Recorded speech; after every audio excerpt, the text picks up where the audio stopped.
자, 오늘 0시 기준으로 574명 나왔는데 교수님 오늘 상황 어떤지 정리를 좀 해주실까요? 예, 크게 뭐 차이는 없습니다. 이제 어제는 676명의 확진자가 하루 만에 나왔는데요. 오늘은 약 100명 정도 적은 574명이 나왔습니다. 그런데 이제 어제가 어린이날 공휴일이라서 검사 건수가 아주 많이 적습니다. 검사 건수가 1만 6천 건 정도 되니까 보통에 비해서는 2만 9천 건 정도로 적다는 거죠. 그러니까 100명 정도 확진자가 적게 나오는 것은 어제 방송에서 이미 그러니까 오늘 이렇게 적게 나올 거다라고 미리 예상을 말씀드린 적이 있습니다. 또 하나는 오늘 내일까지도 어제의 영향이 있다가 토, 일요일을 맞으면서 다음 주로 가기 때문에 다음 주 월, 화는 비교적 확진자 수가 적게 나올 가능성이 있습니다. 그런데 다음 주 수, 목, 금, 토는 5월 5일부터 밀려서 쭉 있던 것들이 본격적으로 다음 주 수, 목, 금, 토에 드러날 가능성이 있기 때문에 다음 주 수, 목, 금, 토는 예상보다는 많은 확진자, 제 예상으로는 거의 700대 중반에서 800대 언저리까지 나올 가능성이 있다. 이렇게 점쳐집니다. 여전히 양성률에 큰 변화가 없고요. 지역사회 곳곳, 일상생활 곳곳에서 확진자가 나오고 있는 상황이기 때문에 여전히 쭉 우리가 봐왔던 상황이 그대로 지속이 되고 있고 나은 지표는 없는 상태로 계속하고 있다. 이렇게 볼 수 있겠습니다. 네, 알겠습니다. 자, 이번에는 백신 얘기를 좀 해볼 텐데 좀 분야를 나눠보죠. 일단 백신 물량을 좀 체크를 해보도록 하고요. 백신 예약과 관련된 이야기 그리고 백신과 관련된 여론도 한번 살펴보겠습니다. 일단 물량과 관련해서 어제 화이자 백신이 43만 6천 회분이 우리나라에 추가로 들어왔습니다. 지금까지 이제 쭉 들여온 백신 물량을 종합적으로 볼 때 지금 수급 상황이라면 정부가 강조하는 집단 면역을 위한 계획, 일단 상반기까지 1,200만에서 1,300만 명까지 마치겠다라는 그 계획에 지장은 없을까요? 일단 화이자는 특별한 고려사항이 아닙니다. 여러 차례 방송에서 말씀드렸듯이 이제 상반기의 화이자 물량은 지금까지 들어온 것처럼 굉장히 쪼개가지고 찔끔찔끔 들어올 수밖에 없기 때문에 화이자를 접종하기로 한 75세 이상의 고령자라든가 아니면은 또 화이자를 접종하기로 한 20대 정도에게만 해당이 되는 상황이지 일반적인 시민들 같은 경우에는 화이자 대신에 다른 백신으로 접종을 해야 되는 상황이거든요. 예. 지금 들어온 이 43만 회분의 화이자 물량도 지금 화이자 2차 접종을 해야 되는 상황이기 때문에 신규 접종을 하기보다는 2차 접종을 해야 되는 75세 이상 고령자들에게 갈 가능성이 굉장히 큽니다. 그래서 이제 우리가 주목해야 될 것은 아스트라제네카 백신 중에서 상반기에 들어올 물량인데요. 다행히 긍정적인 소식은 원래 아스트라제네카 700만 명 이상분의 분량이 이달 하순에 들어오기로 되어 있었습니다. 네. 그런데 정부에서 굉장히 노력을 했던 것 같습니다. 그래서 5월 14일 날 이제 물량이 들어오기 때문에 지금 오늘부터 이 75세, 60세 이상, 예. 75세 이하 어르신들이 순차적으로 백신 접종 신청을 하거든요. 그분들이 5월 14일 날부터 들어오는 아스트라제네카 백신 물량으로 5월 27일부터 전국에 10,000개 이상 되는 병의원에서 집중적으로 접종을 하게 됩니다. 그 일정만, 그러니까 정해진 백신이 순조롭게 들어오고 5월 27일부터 전국에 10,000개 정도 되는 백신 위탁 접종 기간, 그러니까 동네 병의원에서 공격적으로 백신 접종이 한 달 정도 이루어진다면은 저는 가까스로 목표 달성 가능할 수도 있다라고 생각을 합니다. 그런데 여기서도 이제 중요한 대목은 무엇이냐면은 백신이 제때 얼마나 공급되느냐입니다. 근데 일단은 정부가 자신 있게 여러 차례 국민들께 약속을 했으니까 좀 정부를 신뢰하면서 그 일정을 좀 따라가 보면 좋겠습니다. 일단은 이거 한 가지 여쭤보죠. 공격적인 접종이 한 달 정도 이루어지면 이 정부가 애초에 계획했던 그 목표가 달성이 될 수도 있다라고 얘기해 주셨잖아요. 교수님, 이렇게 한 달 정도 있다가 목표치가 달성이 되면 우리에게는 어떤 일이 일어날까요?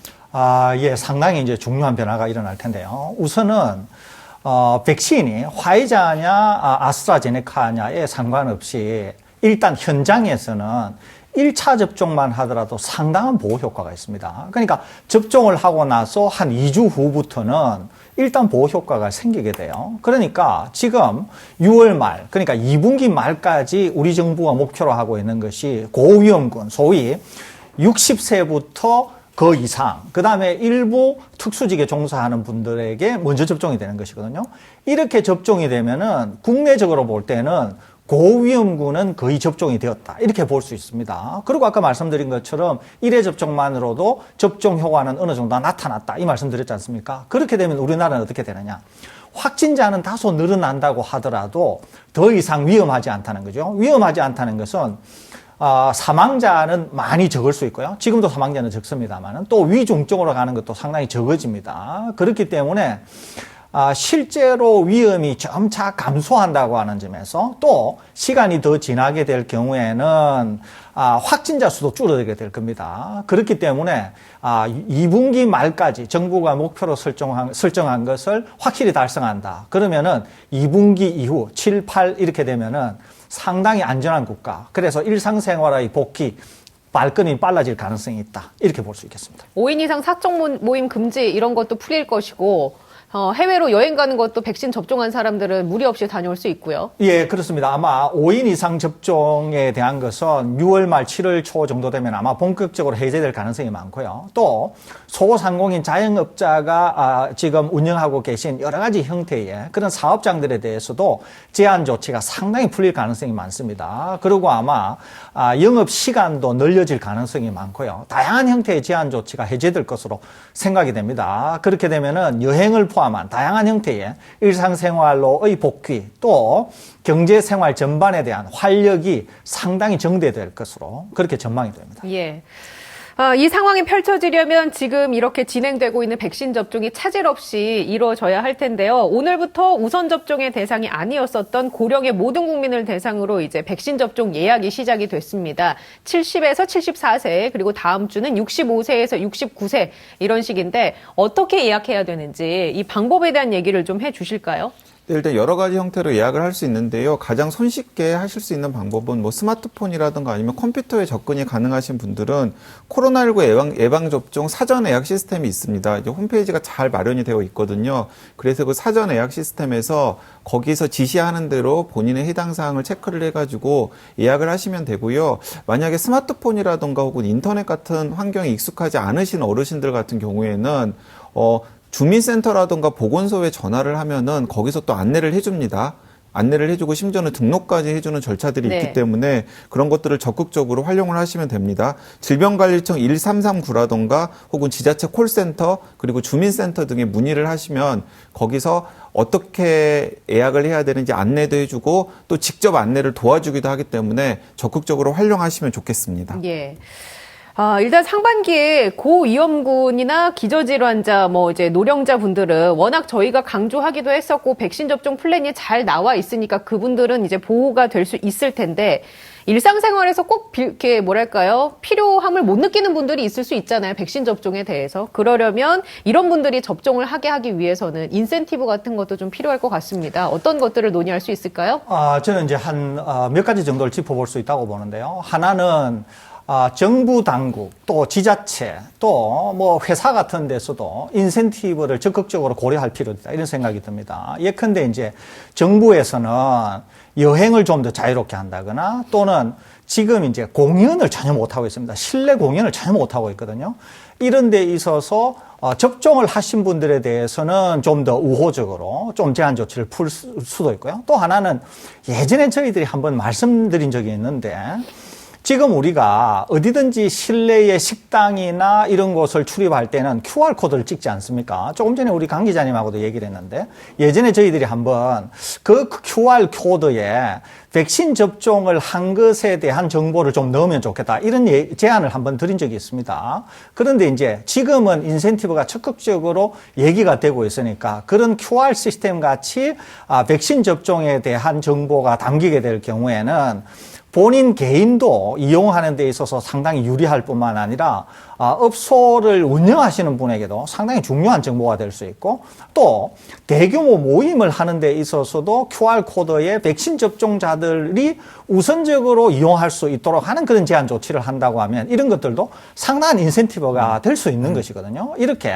인센티브를 적극적으로 이용하는 것도 매우 중요할 것 같고요. 또 하나는 어제도 잠시 말씀드렸는데 이제 2분기까지 중요한 분들에게 그러니까 보호가 돼야 되는 분들에게 백신 접종이 되고 어제 말씀드린 것처럼 7월 말 8월에서 9월 정도 되면은 이제 마치 노쇼 물량을 얘기하는 것처럼 국민 누구든지 손 들고 오는 분에게 백신 접종을 해야 된다. 이런 말씀을 드린 적이 있습니다. 왜 그러느냐 하면은 지금 우려가 있어서 백신 접종을 안 하겠다고 하는 분이 최근의 여론조사에 의하면은 약 61.5% 정도 됩니다. 나는 걱정이 있어서 백신 접종이 좀 꺼려진다라고 하는 분이 많고 백신 접종을 여전히 하겠다고 하는 분은 61.5% 정도 돼요. 그러니까 예전에 비해서 백신 접종을 하겠다고 하는 분이 60% 정도로 줄어들었다는 거죠. 그런데 백신 접종을 하신 분들에게 여론조사를 해보니까 너무 만족한다. 그래서 주위에 백신 접종을 적극적으로 권하겠다. 이런 분들이 거의 90%나 되는 겁니다. 그러니까 백신 접종을 안 하신 분과 백신 접종을 하신 분들이 백신에 대한 인식 차이가 완전히 다르다는 거죠. 그러니까 향후에는 중요한 분들이 백신 접종이 끝나고 나면 이제는 국민 누구나에게 원하는 분들에게 백신 접종을 하게 될 경우에는 그분들에게 동기도 부여할 수 있을 뿐만 아니라 이분들을 통해서 백신 접종을 하지 않은 분들에게까지도 아주 좋은 긍정적인 영향을 미칠 수가 있는 것이거든요. 그러니까 두 가지. 하나는 인센티브. 할 수만 있으면 QR코드화 하는 것. 또 하나는 조금 지나고 나면은 국민 누구나 백신을 접종할 수 있도록 하는 것. 이 두 가지가 향후에 굉장히 중요한 그런 일들이 되지 않을까 생각이 됩니다. 예. 네, 덧붙여서 말씀을 드리면은 사실은 주위에 백신을 접종한 사람이 많이 있다라는 것 자체가 백신을 접종하고 싶은 동기를 부여하고 또 백신에 대한 수용성을 굉장히 높이는 중요한 일이거든요. 그런데 여태까지는 필수 직종에 한해 가지고 백신을 접종했기 때문에 사실 일상생활에서 주위 가족이라든가 이웃들 중에 백신을 접종한 사람들이 찾아보기 어려운 게 사실이었습니다. 네. 거기에다가 이제 뉴스에서는 계속해서 백신의 이상 반응 사례라든가 부작용 사례만 뉴스로 나오니까 일반 시민들 입장에서는 백신에 대해서 불안감을 가질 수밖에 없죠. 이제 앞으로 60세 이상 어르신들 그리고 또 다른 일반 시민들이 백신 접종을 많이 하게 되어서 주변에 백신을 접종했는데 좋은 점들은 훨씬 많고 남들은 이상 반응이 심하다라고 하는데 사실은 이상 반응 별로 심하지 않았어. 이런 분들이 많아지면 많아질수록 백신 수용성이 높아지리라고 생각을 하고 그런 부분들을 높일 수 있을지에 대한 인센티브 같은 것들을 조금 정부나 혹은 기업 혹은 지자체에서 예. 고민을 해야 될 거라는 생각이 드는데요. 설 교수님 아이디어에 몇 가지만 덧붙이면 예를 들어서 QR코드를 찍잖아. 그러면 QR코드를 찍으면은 저는 이런 것까지도 한번 생각해 보면 좋겠습니다. 백신 접종자입니다. 백신 미접종자입니다라는 예. 알람이 울리도록 하는 거예요. 교통카드 버스에 대면 학생입니다. 학생입니다. 뭐 이거 혹은 우리가 나오듯이. 지하철 출입할 때, 예. 버스 출입할 때 마스크를 착용하세요라고 나오잖아요. 그런 것처럼 하면은 백신 접종자입니다. 백신 접종자입니다. 왜냐하면 그거 자체가 백신 접종자 입장에서는 뿌듯할 수도 있고요. 또 하나는 그 업장의 주인들한테는 굉장히 중요한 정보거든요. 이제 어느 정도 시간이 지나면은 지금 들어오는 사람이 백신 접종자인 것과 백신 접종자가 아닌 것과는 굉장히 다른 차이가 있습니다. 예를 들어 식당에서 자리 배치를 할 때도 백신 접종자 같은 경우에는 실내 안쪽에다가 할 수 있지만은 백신 미접종자 같은 경우에는 왠지 위험하잖아요. 예. 그렇기 때문에 출입문을 열어가지고 환기가 잘 되는 문과에다가 자리 배치 같은 것들을 할 수도 있고요. 그러니까 생활 방역에도 굉장히 백신 접종자와 백신 미접종자 사이에는 차이를 둘 수밖에 없기 때문에 그런 정보들이 업주에게 갈 수 있도록 하는 것도 필요할 것 같고요. 그러니까 네이버 같은 기업에서는 지금 백신 휴가를 주기로 지금 잠정적으로 결정한 것으로 알고 있고 카카오 같은 기업에서도 지금 따르려고 노력을 하는 것으로 알고 있습니다. 예. 그 엘레버머 대학병원의 조도영 교수께서 미국 엘러베마주 같은 경우에는 기업 차원에서 우리나라 돈으로 10만 원이나 20만 원 정도의 백신 인센티브를 안전한 사업장을 위해서 부작용 가능성이 있는데도 불구하고 먼저 백신을 접종한 사람들에게 그런 인센티브를 준다라고 이야기를 했고 거기다가 앤드류 양 같은 정치인 같은 경우에는 백신을 2회까지 접종한 사람들에 대해서는 마치 기본소득처럼 1,000불 그러니까 100만 원을 주자 이런 제안을 했다라는 걸 전해드렸습니다. 저는 우리나라에서도 좀 진지하게 고민을 해봐야 될 게 예를 들어서 대규모 사업장을 운영하는 대기업 같은 경우에는 다른 사람들보다 먼저 백신을 접종한 분들에게 진짜 10만 원이나 20만 원 정도의 경제적인 인센티브를 주는 네. 것도 한번 고려해 볼 필요가 있겠고요.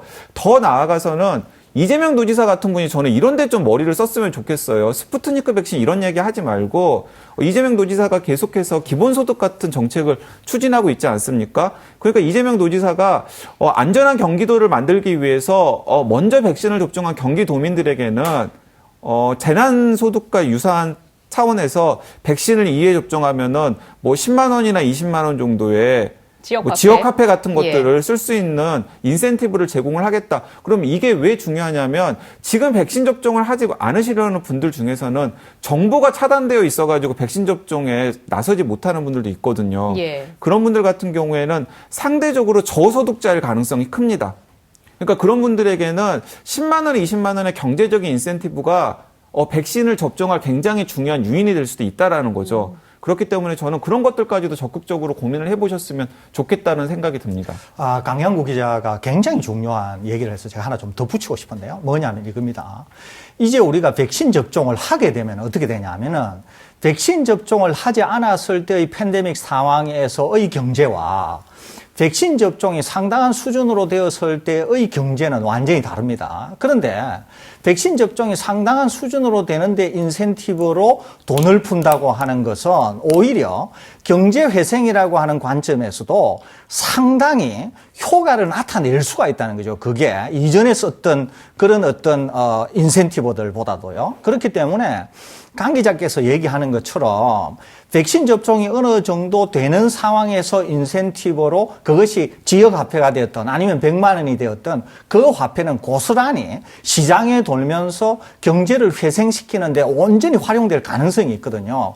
그런 관점에서 본다면은 이전의 그런 우리가 재난지원금을 주었던 것과 인센티브로 지금 저희들이 말씀드리고 있는 것은 상황도 다르고 여건도 다르고 또 경제에 있어서의 영향력, 폭발력도 다를 수 있기 때문에 정부 당국자나 아니면은 예를 들면은 이재명 지사 같은 영향력이 있는 지자체 단체장들 입장에서도 상당히 한번 고려해봄직하지 않나 이런 생각이 듭니다. 예. 그 QR코드 같은 경우 있잖아요. 만약에 찍었을 때 백신 접종자입니다. 백신 미접종자입니다. 이렇게 나오는 거는 어떻게 보면 백신 접종이 개인의 신용과도 또 연관될 수 있고 이게 개인 정보로 취급이 되면은 이거를 공개하는 데 있어서 괜찮을까라는 의문이 살짝 들기도 하거든요. 일단 구체적인 활용에 있어서는 좀 논의가 필요한 부분이긴 합니다만은 동의하는 사람에 한해서는 저는 충분히 뭐 만약에 동의를 한다 그러면은 그런 분들 같은 경우에는 내가 백신 접종 백신 접종을 했다라는 사실 자체를 알리는 것 자체가 자랑스러운 일이잖아요. 예. 그러니까 저는 계속 자랑하고 다니거든요. 저는 백신 접종했던 한 사람이라고. 그래서 저는 좀 그런 게 필요하지 않나 싶습니다. 예, 알겠습니다.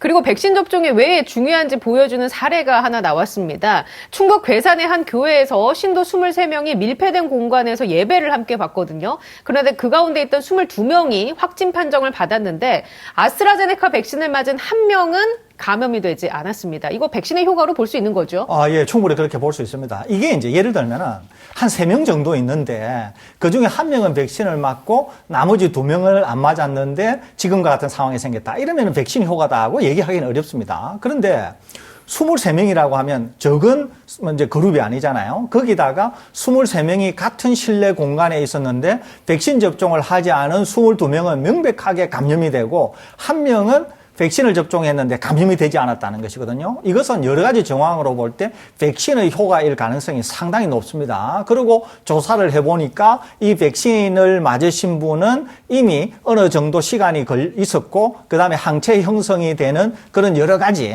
우리가 알고 있는 데이터 상에 있었기 때문에 아마 백신 접종이 이분을 보호한 게 아닌가라고 이제 결론에 이르렀다는 거죠. 그런 점에서 본다고 하면 실제로 백신 접종이 얼마나 중요한가 하는 것을 이 사례에서도 확실히 알 수 있다. 이렇게 볼 수 있겠습니다.